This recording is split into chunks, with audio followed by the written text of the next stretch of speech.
ইয়াজুজ মাজুজ সম্প্রদায় কারা এবং তারা কোথায় আছে, কখন তারা আত্মপ্রকাশ করবে? ভাইরা আমার, ইয়াজুজ এবং মাজুজ এদের সম্পর্কে আল্লাহ রাব্বুল আলামিন কোরআনে কারীমের সূরা কাহাফে আলোচনা করেছেন। ইয়াজুজ এবং মাজুজ এ দুটি সম্প্রদায় মানুষেরই একটা বিশেষ দুটি সম্প্রদায়। আদম আলাইহিস সালামের সন্তান আমরা যারা মানুষ হিসাবে পৃথিবীতে আছি, আমাদের পাশাপাশি অবিকল মানুষের মতোই মানুষেরই আরো দুটি বিশেষ ধরন আছে, যাদেরকে বলা হয়, একটাকে বলা হয় ইয়াজুজ আর একটা বলা হয় মাজুজ। এটা আদম আলাইহিস সালামের বংশেরই তিনটা ধারা বলতে পারেন। একটা হলো এই সাধারণ মানুষ, আর একটা হলো ইয়াজুজ এবং মাজুজ। তারাও মানুষেরই দুটি ধরন।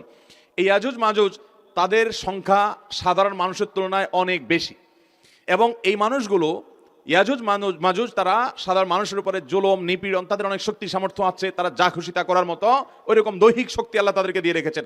তারা জুলুম নিপীড়ন করত। জুলকারনাইন নামক একজন শাসক ছিলেন হাজার হাজার বছর আগে। কোরআন সেই শাসকের ইতিহাস বর্ণনা করেছে।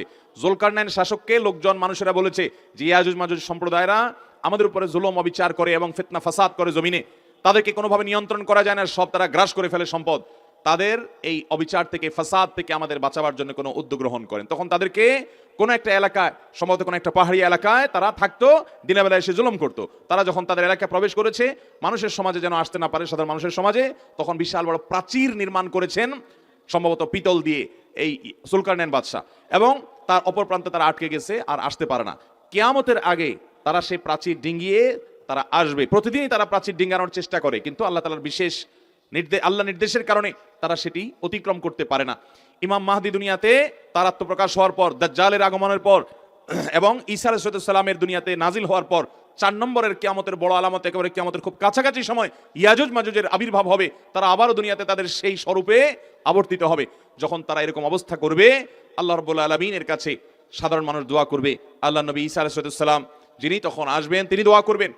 তখন সবার সম্মিলিত দোয়ার কারণে আল্লাহ রাব্বুল আলামিন বিশেষ ধরনের পোকা ইত্যাদি দিয়ে তাদেরকে রোগ বালাই দিয়ে তাদেরকে ধ্বংস করবেন। সমূলে তারা শেষ হবে কিয়ামতের আগে। এই ইয়াজুজ মাজুজ তারা আল্লাহর সৃষ্টি, তারা আছে। কোথায় আছে, পৃথিবীর কোন প্রান্তে আছে আমরা জানি না।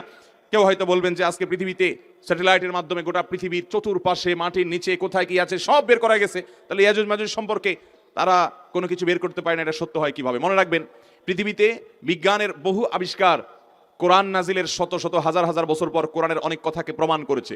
আল্লাহ তাআলা কোরআনে বলেছেন, মানুষ ঘোড়া গাধা এই সমস্ত পশু, এগুলোর উপরে বাহন, এগুলোকে ব্যবহার করে এগুলো দিয়ে চলাফেরা করে। এবং এই আয়াতের শেষে আল্লাহ তাআলা বলেছেন,